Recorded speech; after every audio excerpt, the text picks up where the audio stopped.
Hey, everybody, welcome back to another episode of The Content Crowd. I'm your host, Trevor Grimes. And if you're new here, The Content Crowd is a podcast where we like to explore what makes content resonate, from creative habits to point of view shifts to behind the scenes breakdowns and just all of the good insider information so that listeners and me alike can kind of stop mimicking others and start making something that actually matters. And today I have a very special guest, and we actually just before this was talking all things podcast. So there might be some very juicy tidbits about some podcast secrets in this interview. So welcome my guest, Adam Sockel, who is the VP of Marketing at Share Your Genius. Adam, thank you so much for being here.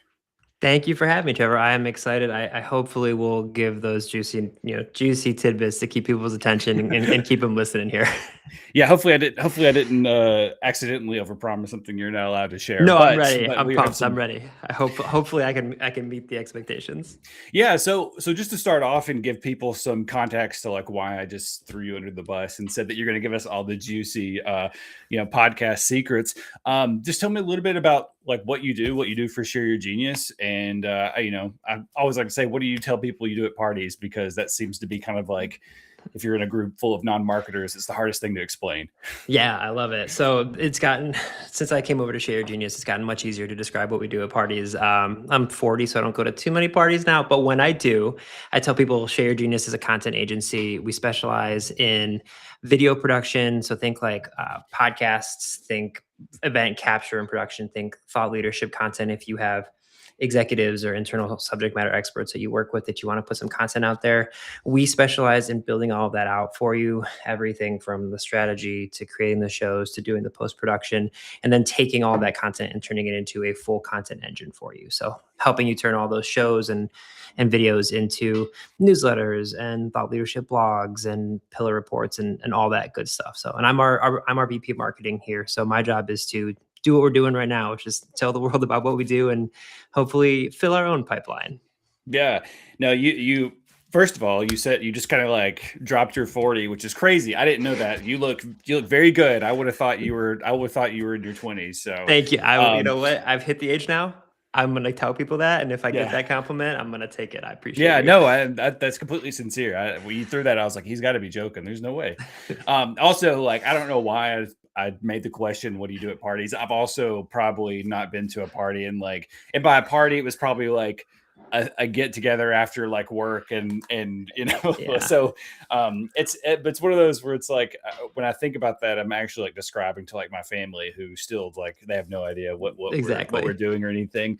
But no, that's really cool. I love that you like in describing the entire production of the podcast and everything. You're not just talking about recording it, editing it, and giving them some clips and sending them on their way. You mentioned like reports and other pieces of content after that, which I think is like something that is not just with podcasts, but I mean, I encounter it with all content really, of thinking that it has like maybe one life, and really content, for a video or a podcast or whatever it may be, can live so many lives. So I'd love to know, like, real quick, if you have I'm sure you guys have got a standard of what you kind of do, but I'd love to just like a quick walk through the process of like taking somebody from recording a podcast and then turning that content into all the other pieces that can breathe life from that.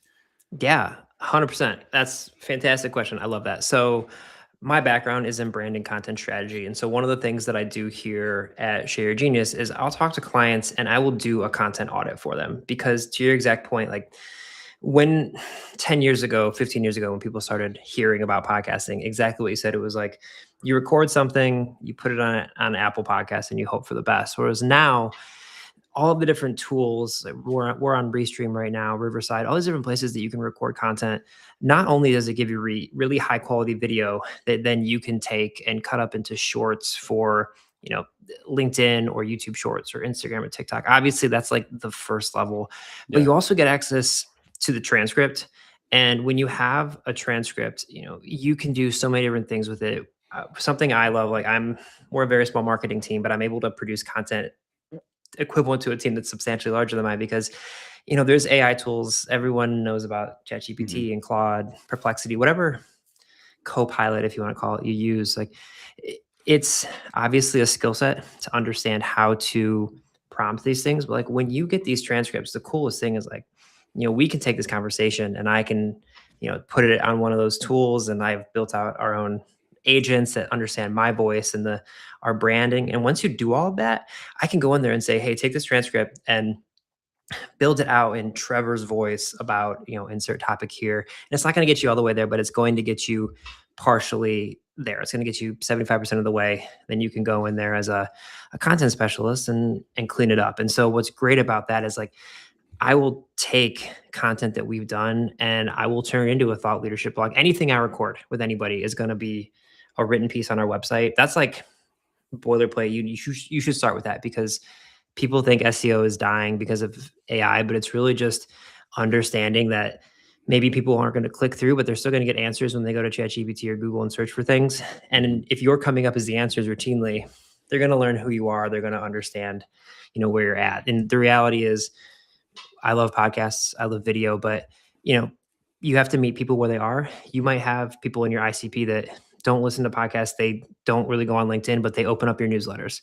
So just understanding that each of those touch points is an opportunity to still hit your ICP, but hit a different portion of your ICP. And then the last thing I'll say about this, and I'll shut up, is, it used to be, it took 7 marketing touch points for everyone to remember you. I think that number is like 11 or 12 now, which means you just have to be out there. You have to, recording a podcast and letting it live on its own merits isn't enough. That podcast has to be a full length piece and 6 clips, and those clips have to be different places. And so it's just, it's understanding that the content you produce now is very much a long game, and that it will pay off if you're consistent with it.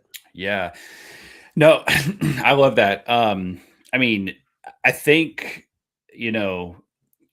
people starting out trying to put more content out there, and when I say people, I don't mean just like individuals, but like companies too. They're like afraid of like giving somebody fatigue over sharing this one piece too many ways. And even for like this podcast is live right now on YouTube, but after I go through and edit it, I'm going to upload it as a YouTube video anyway, and it's going to live on YouTube podcasts are. So there's 3 different ways that piece of content is being served. And for a while I kind of struggled, like, should I re-upload it? I'm like, well, yeah, a live video that's already gone is not going to be pushed in the way that a new video is. And it's not going to be pushed in the way that a video that is a podcast, or, audio that is a podcast is. So there's understanding, like, like you mentioned, the 6 videos, they got to go in different places, and somebody who opens your newsletter may not be listening. And there's a lot of ways that you can make, like, it's hard to like give somebody fatigue at this day and age with one piece of content that you create, because there's so much out there.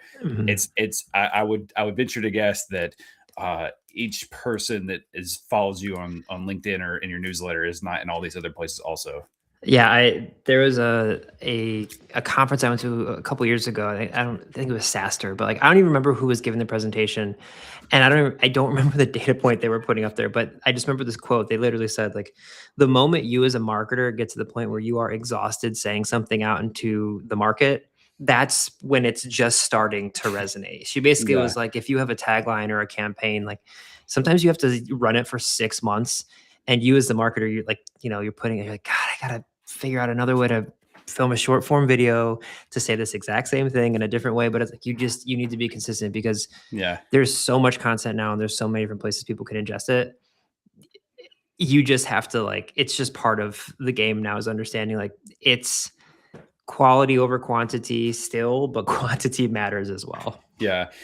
That I love that you mentioned that, because I've got to send this to a friend of mine now, because we were on the phone last night just talking about just his like business stuff, and he was like, I got to keep making videos, but I don't know what else to talk about. I've said everything there is to say, and I was just kind of like, well, I was like, hey, why don't you come on my podcast and you can say the exact same things, but the backdrop will be different, because it's just a different setup. All your videos you're recording walking through the woods, and this one you're going to be sitting at a desk with us, and it'll be completely different, and it's going to look like a brand new piece of content to somebody. So I love that you mentioned that. I'll have to throw that at him and be like, hey, like, if you're exhausted now, that means that like people are just kind of starting to get it, like, just scratching the surface. 100%. So you're doing audits for people. You're helping them create content.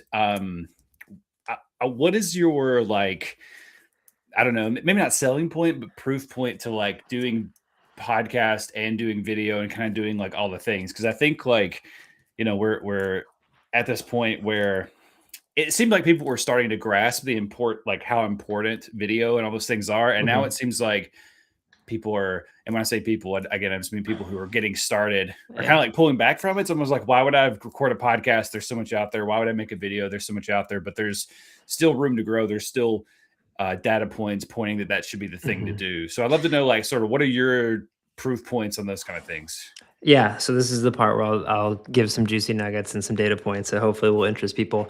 So here's some numbers for you. Every year we do a annual podcast, which is something a bit novel. I know people don't usually think of a podcast as a thing you release once a year, but we do every year on Valentine's Day. We release a podcast episode that we call "Wait for It," and it's sort of like the state of podcasting and some data that we uncovered. And this is stuff you can find all over the place, but basically, there's over 500 million podcast listeners every single week, and that's global. People think that there's, everyone's got a podcast these days, which it feels like that, but there's about 4.9 million podcasts that currently exist. Of those 4.9 million podcasts, only 15% of them are actually active beyond like 9 episodes, I believe is the number. So that means there's less than 500,000 podcasts. There's 500 million people that are listening to podcasts every single day, every single week. And so I always tell people, like, just by creating a podcast for your brand and being consistent and strategic with it, just by doing that one thing, you are better off than 85% of the people out there. Like, imagine if I told you we're doing email marketing, but we're only one of 15% of people doing email marketing. You'd be like, I got to get in on that. So that's one thing is, if you can just be consistent, you can be better than 85% of the people out there in the terms of like showing up where your ICP might be. So that's one thing. Two, we talk about video. Everyone's always looking at their phones, whether you're on TikTok or Instagram or anything like that. Like, people are all over the place on social media now, but YouTube is actually the biggest discoverability platform for podcasts. It's outstripped Spotify and Apple in terms of where people actually discover new podcasts. 72% of people discover podcasts for the first time by watching them on YouTube. But interestingly, then 65% of people who listen to a podcast, watch a podcast on YouTube, then transfer over to listening to it. And it makes sense if you think about it. Like, maybe you're sitting at your desk and you catch 10 minutes of, Tom Segura's podcast, whatever it is. You might sit there and you might watch it, or, they're on podcasts are on Netflix now. You might be scrolling through one night and watch the Bill Simmons podcast on Netflix for a bit. But eventually, like, you're going to get up, you're going to go for a walk, you're going to make dinner, you're going to put your daughter to bed, whatever it is. And like, you want to listen to something, you're going to start listening to it. And so you might not have discovered that stuff if you were just looking for a podcast to listen to, but you will discover it because YouTube is the number one discoverability platform for podcasts. And it's also still the world's biggest search engine. Like, YouTube is a bigger search engine than Google. And I don't think people realize that. So you need to be able to put the video content out there, because that's how people discover you. Yeah. No, that is, I mean, I just did that yesterday. I like not discovered a podcast, but I like saw a clip from a podcast that I was aware of, just haven't watched in a while, and went to YouTube to like watch that one part of that podcast that I wanted to see. I wanted to kind of see the context of the clip. But then like just started it over and just listened to the whole thing like while I was working yesterday. And then like you're like, when you get time to, I gotta go cook dinner now, I want to finish that. I want to keep listening to it, or I gotta go, go for a walk or whatever. I mean, that might even be why, like, I've used Spotify for like, I don't know, 10 years. And I just last month, like, canceled Spotify and moved over to YouTube. I was already paying for YouTube Premium. And I was like, why don't I just use YouTube Music and all these other things that come with it? And so been listening to all of my podcasts and everything on YouTube. So in a way, like, knowing that it's all there, because I know like Spotify was trying to pull video over, and it's just not the same. It just doesn't work the same. It doesn't feel as organic. I agree. Like, I've seen some of the video stuff on Spotify, and it's fine. But to your point, like, no, it doesn't matter how, a lot of apps are trying to be everything to everyone. And the reality is just like, I use Spotify for music, and I probably always will. Yeah. I use YouTube for video, and I probably always will. And like that's not a bad thing. It's just something that you need to understand as a marketer, being like, okay, if I'm doing that, I'm definitely not unique. I'm not a unique snowflake, as they would say in Fight Club. Yeah. Like, I'm not special. Lots of people do that, and so just thinking that, it's like, all right, well, I need video and I need audio. And you mentioned like seeing a random clip. One other thing, and this is like the softest of soft plugs for Share Your Genius, but like there's so many AI clipping tools out there. And I will just say, like, if you can work with a company like ours that does this stuff every day, like, Yeah. you can use different tools, and like I won't dog any of them by calling them out by name, but like I've used a bunch of AI clipping tools, and they say we'll help you go viral, but there's just no context around the clips. They just Yeah. hear a single word. Whereas if you can work with a producer who's listening in to every single show and understanding the concept, like, okay, Trevor's talked about this type of thing a couple times in the past. We want to put multiple clips out like that. Like, the more contextual you can get those clips, the more I'm gonna watch it and be like, oh, I want to see what else he had to say about that. So you mentioned that, and it's like a really good point of like, you can see a clip and it'll either be like, oh, that's great, and then you move on, or be like, oh, I want to hear more of that. And it's like, that's such a Yeah. world of difference. Yeah, no, that is a man, you kind of just you made me just like rewired my brain a little bit, because I'm often trying to when I'm like making clips for things, I'm like, I want to fit the entire context of the clip in this 30, 45, maybe a minute, however long. But I don't know, like you kind of like, I think I need to start trying to like make it a little bit more interesting, leave a little bit of it out, or leave it where at least like not where it feels like it's abruptly cut. Because I know what Yeah. you mean. Like, you using like AI stuff, sometimes it just like abruptly cuts at the end of a sentence, and you're like, well, Hmm. did the person who posted this even watch the whole clip? Like, Yeah. Well, and that's what I was talking about earlier about how you can use AI tools to get something like 75% of the way there. I yeah, was doing a LinkedIn live yesterday with a friend of mine who he's a content creator. He owns a content agency. His name's Dom Odaguardi, and like his specialty is short form video. yeah, And like the reality is, making clips like that and making them good is a skill. Like mhm, y- I know we're in this world where everyone wants to be able to do everything instantly and be good at everything instantly. We did another LinkedIn live with another creator, Heike Young, where like she talks about like people start recording themselves on short form video on their phone, and then they give up because they're like, I suck at this. And it's like, you don't suck at it. You've just never done it before, and it's a different experience. yeah, So it's just understanding like it's a skill set, and there's two routes you can go. You can take a fair amount of time to get good at yourself, or you can work with somebody and like kind of learn the tricks of the trade with them while they're helping you produce high quality content. yeah, There's some shortcuts, but there's no shortcut to like doing it really, really well yet. yeah. Yeah, that's there is a, I just want to like reiterate, there is a lot of skill that comes into making really good short form. Like, Mhm. people, I think, like, well, there's both sides of it. There's people that are super good at short form and they kind of struggle to do long form when they move over. But like, if you're mostly been a long form creator, you like to just yap for a long time. When you're trying to create short stuff, you're just like, man, how do I, you know? Trevor, we have just met and you just described me to a T. Like, I've been a podcast host for a decade. I love yapping. Nothing makes me happier than being like, hey, you're gonna get to nerd out with somebody for 45 to Yeah. 60 minutes. And then yeah, when I go to create shorts for myself, the drafts, it's ugly. I'm like, oh my God, I just talked for 98 seconds and didn't say anything Yeah. I wanted to. This is garbage. Yeah, yeah, yeah. No, I mean, we hopped on 5 minutes before, and I haven't stopped talking yet. So, it's like, there was no silence of like figuring Yeah. things out. I was like talking to you while I was doing all the stuff. Yeah. So, yeah, it's a skill. This is like a tiny thing you mentioned, but you may not even have any like rules around it. But I'm just wondering. You mentioned like, you were talking about the percentages of how many people are listening to podcasts, and if you make it to 8 or 9 episodes, Mhm. then you're top 15%. And then and this could be incorrect, but I think what I heard recently was like, if you make it to 21 episodes, you're like top 1%, or you're pretty high Yeah, up there.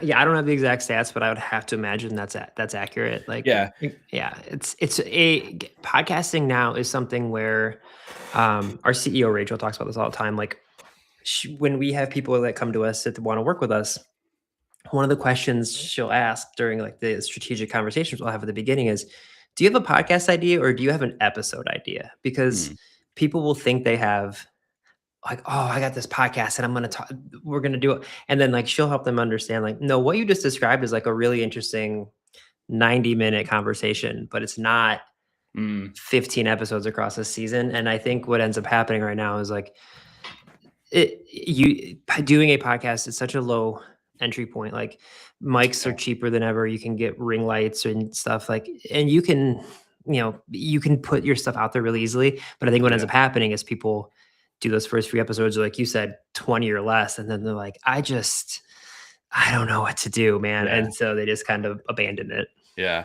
No, I mean, I hit that plenty of times, but it's one of those things where I was like, well, if I can, luckily I've structured my show where I'm interviewing people who are way more like talented and interesting than I am. And so by them coming on, agreeing to be on here and just talking for 45 minutes, they're making me look really good. And so when I have to do my own episode, that can kind of just, Mhm. when I don't have a guest this week, I just do my own episode. Those can kind of just, those can be little tidbits of thoughts. They're like 15 minutes long. So Yeah, then I have the next amazing guest next week. I love it. But you mentioned like the big thing is and you just talked about that. How do you stay consistent? You're staying consistent and you've got to be able to continuously post or at least, upload. Do you have a baseline of what consistent like means or what it involves? Like obviously if you can record and post every week, that's Mhm. that's that's the I feel like that's like the smallest thing you should be able to do. But like in terms of like, you've got 21 episodes, you're in the top 1%. Now it's like, okay, I want to grow. What does Mhm. that level of consistency look like? Yeah, that's a great question, and the answer is like a lot of stuff in content. Like, there's no one specific answer Right. in the sense that there's different types of podcast approach. There's what we're doing now, where it's like you meet somebody, you have a some the topic, but you're gonna have a free flowing conversation. This the challenge for something like this is obviously like you said, finding the guests, and like that's the hardest part. But there's other, there's fully scripted shows. There's like fully episodic seasons of things. Think like all the different various like murder mystery type podcasts and stuff. So there's going to be different cadences. For me, I would say if you're doing like a B2B brand type show, I would say you want to have the show out every other week. But crucially, like we talked about before, turning those shows into other things.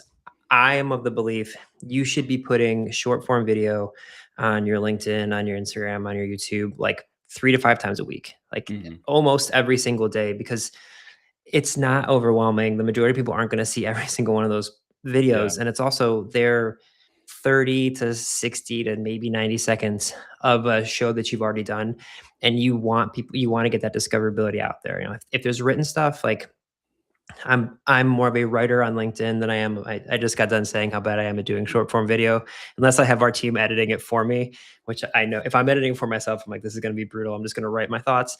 I would say, anywhere from like 2 to 4 written posts if you can do it. But like from a video content podcast standpoint, I'll say the show every 2 weeks and then take those shows and turn them into almost daily content for your Mhm. different channels. Like you should be able to do that again, especially if you're working with a production team, or even though they may not be like the absolute best idea, if you're using like an AI tool, like most tools will give you decent enough clips that you can put Yeah. stuff out there. So that would be my recommendation.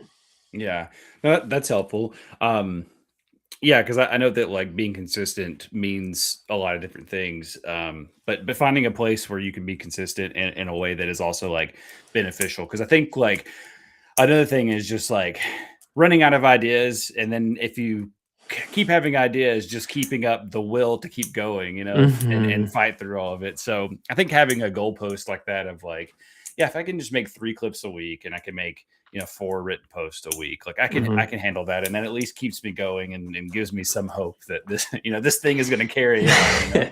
Yeah, and I mean, like, I think the data point is it's like it takes something like 14 or 21 days to form a habit. Like I mentioned I have a 1-year-old daughter, and because of that, I get up really early and I go work out.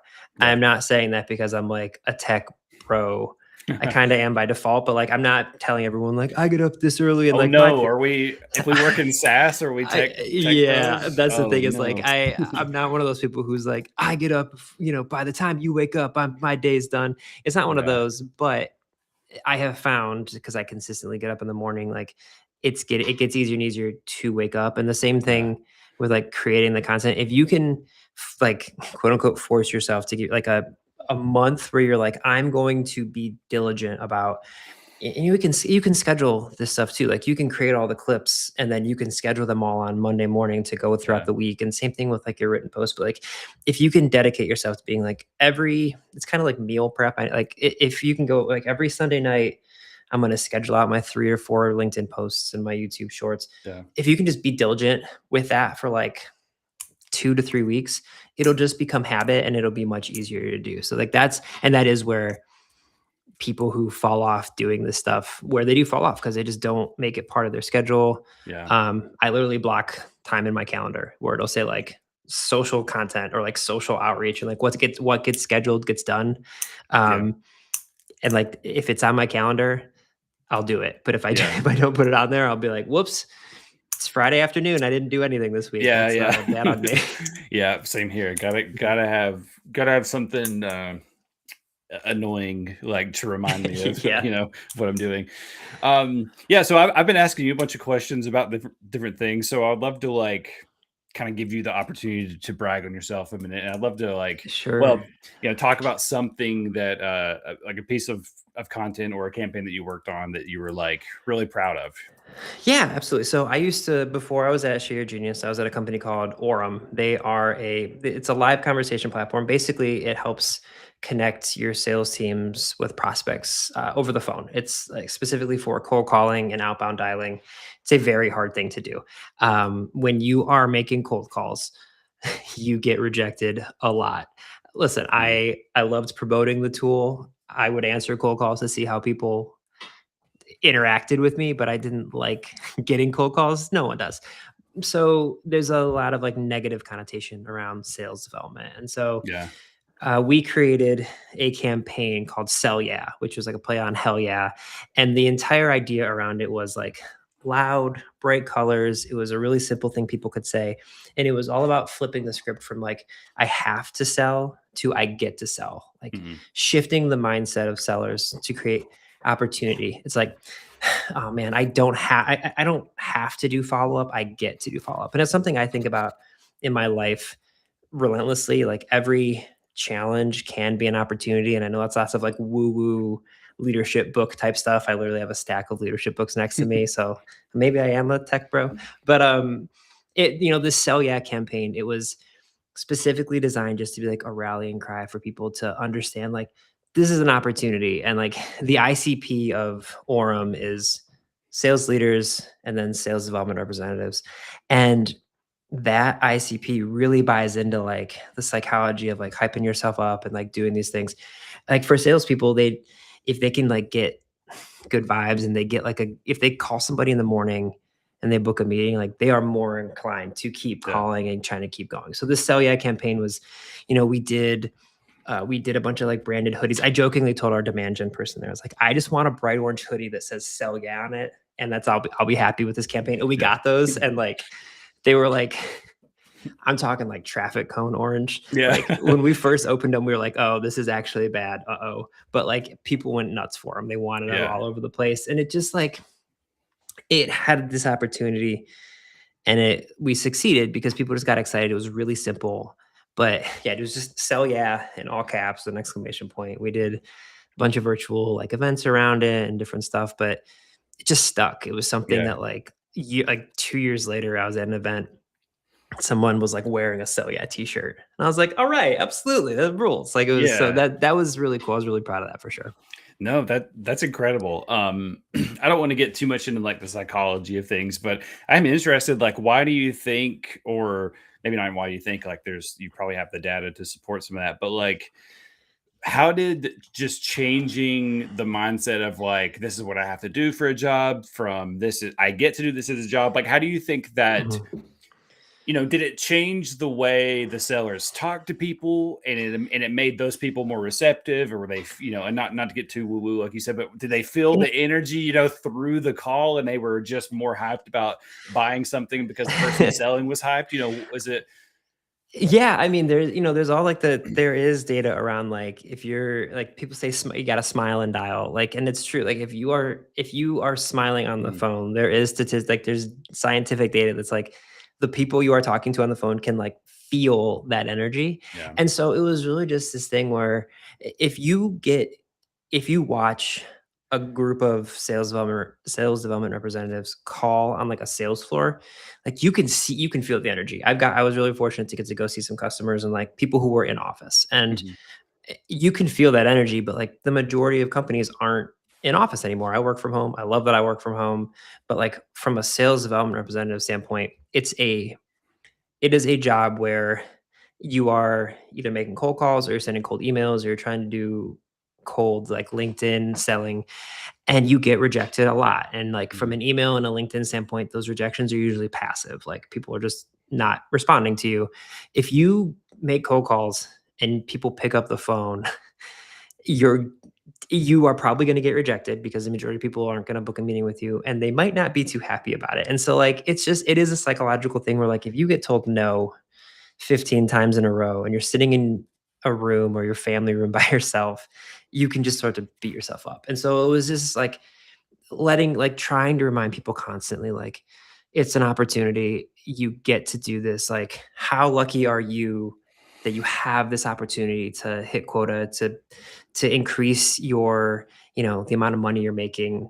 Because power positivity is a real thing. Like you Yeah. can I'm one I beat myself up all the time about stuff, but, like, I have found if I can be positive and just keep, like, thinking, like, it's not a challenge, it's an opportunity, it Mhm. really does sort of shift the chemical nature of my brain, and we found that it just really helped, the reps who were doing this Yeah. as well. It was really cool to see.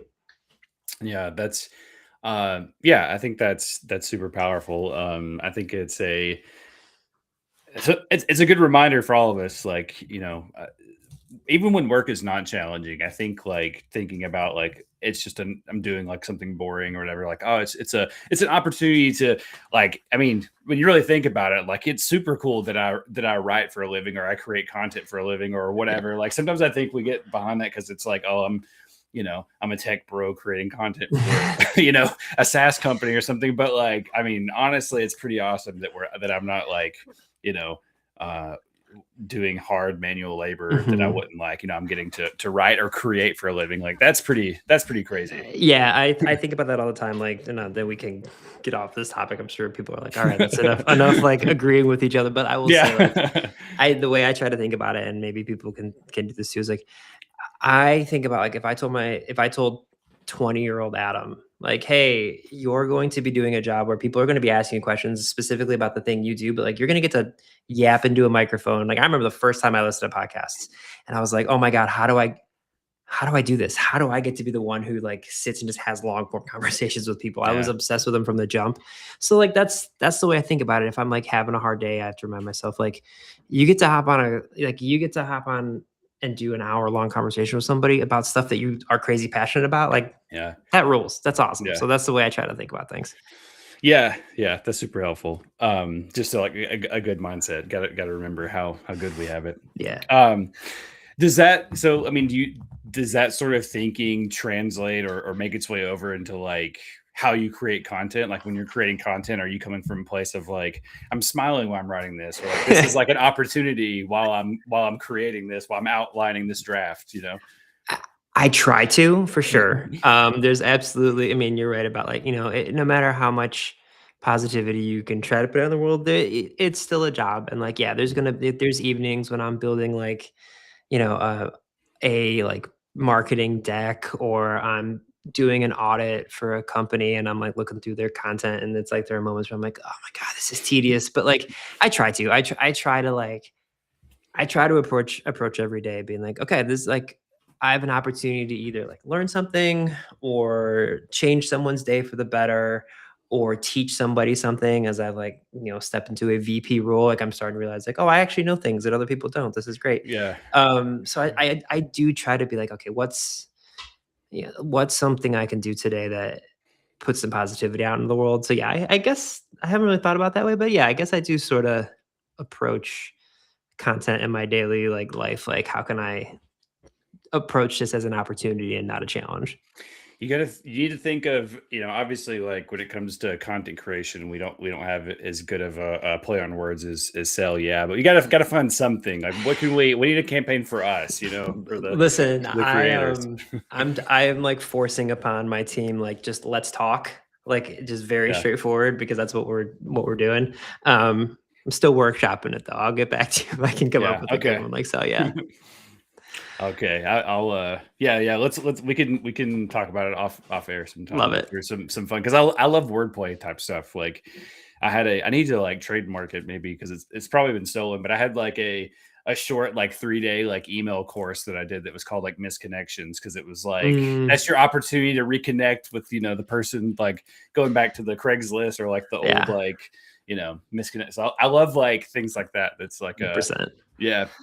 All right. This is the final question. This is the big one here. This is how I like to end all episodes, is just kind of asking somebody to, when we talk about creating content, obviously like maybe one of the most subjective things. I'm asking you to be really objective about this, and just what's the one hill that you will die on when it comes to content creation?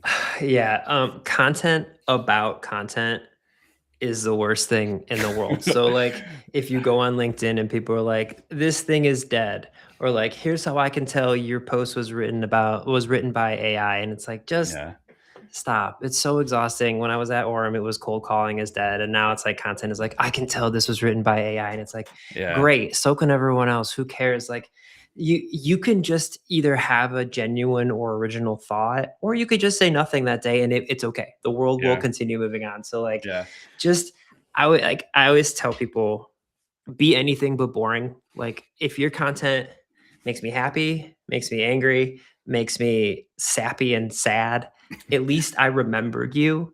Don't be boring. And No. content about content, like, that just gives me the ick, as people used to say 6 months Yeah. ago.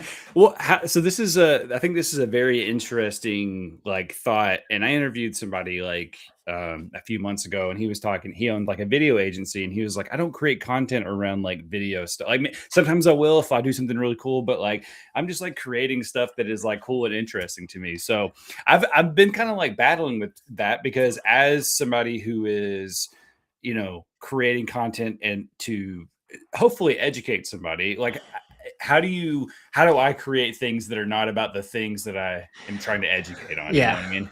Yeah. Let me clarify. Like behind the scenes stuff, that's great. Like I have lots of friends who are video content production people, and they'll do content around like here's my rig for when I'm doing like a man on the street type thing. Mm. The content about people telling other people like what not to do. Like on LinkedIn, Um, there's this really fun, huge air quotes. There's this really fun thing where people are like, LinkedIn is professional. You shouldn't post selfies on there. It's like, no, right. LinkedIn is a social media channel. It's just a social media channel that people use to try and get a job. Like Yeah. but it's still social media.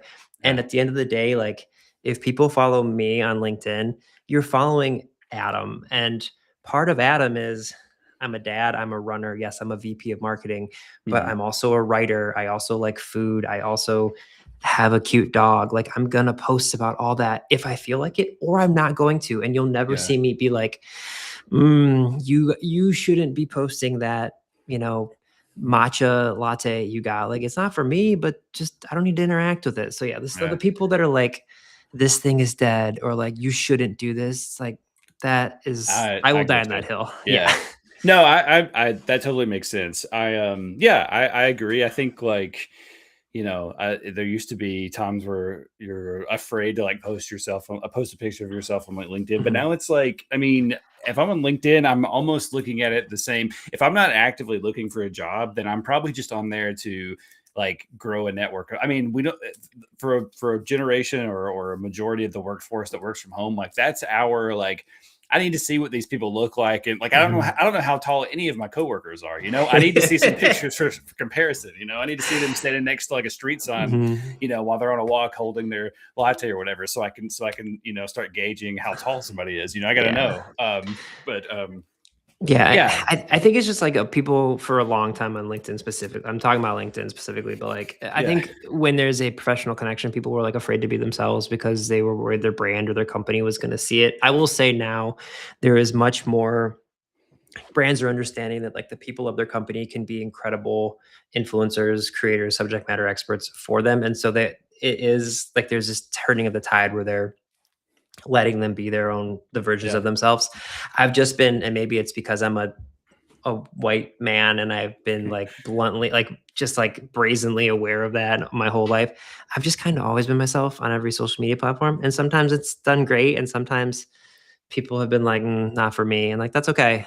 That's all yeah. right. It's, we don't have to be everything to everybody. So Yeah, now I'm that's ranting a great little advice. bit. Now, well, I got one more question for you, and it's Mhm. only because you mentioned that you liked food. So I gotta Yeah. ask, like, what's uh your like the you gotta eat one meal for the rest of your life. What's it gonna be?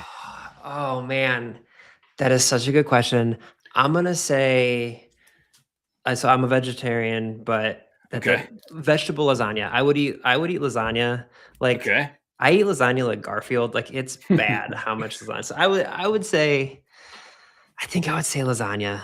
okay. Vegetable lasagna? You'd I have that? mean, You yeah, it doesn't have to be, but like just okay? obviously no Well, no meat sauce. But yeah. I'm interested though because I've never, you know, I've had vegetarian like versions of things, but I don't know about lasagna. So what's the? I mean, you're just minus meat sauce. Everything else Basically, is yeah, basically it's minus meat sauce, but you can add like spinach, zucchini, eggplant, that type of stuff in there. But okay. yeah, it's basically just lasagna. It's still just like the pasta sauce and cheese just Yeah. on repeat. I need you to know I'm gonna think about this question. I'm gonna like email you Well, afterwards, be yeah, like, no, here's because six other honestly, things. yeah, that's a terrible question. Just to be No, it's a honest, like great that's not a good question. question because it's like, well, one, I mean, if you ask me this, I would think, well, am I getting different meals? Am I eating the same thing for breakfast, lunch, and dinner? Because that could potentially change. Or do I get different meals if I choose a breakfast Yeah. item? Am I eating breakfast for breakfast, lunch, and like?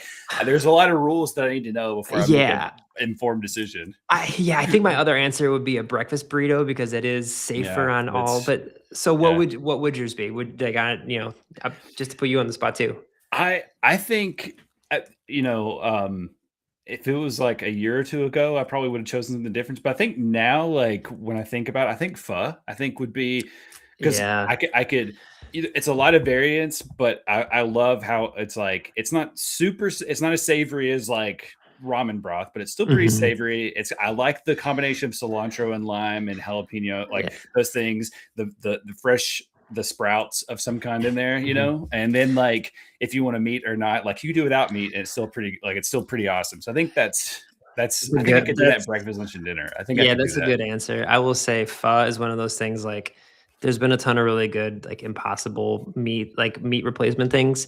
Pho is one of those where, like, the broth is so good, and Yeah. it's so, like it's usually, like, from bones and stuff, like, vegetarian pho is really just like vegetable soup, and Oh that's yeah, fine, yeah, but it's yeah. definitely not as good. That is one of the I've been a vegetarian for a long time, but that is one of the things. Pho and like a corned beef sandwich are two things I think about like Oh, on a yeah, weekly yeah, basis. I'd be like, I do miss that, but I think at this point it would kill me. But yeah, yeah. it'd be No, worth it. What a cool. way to go. Well, and now I've got to go like try to make some like vegetarian lasagna because I've never thought about that, and that sounds real. I mean, that sounds really good. It's something Yeah. I might actually. Does it still take like 12 hours to make? Like, Oh, of course. Yeah, okay, absolutely. okay. When I've got a whole day to dedicate, I might make vegetarian lasagna There you next. go. So, well, awesome, Adam. Thank you so much for coming on here, for letting me just yap at you, and also get like all the juicy tidbits, and also just for entertaining some of my like silly questions. I really do Of appreciate course. you taking an hour out of your busy day. Yeah, I will. I'll talk to you soon. Thank you all for being here, and we'll see you next week.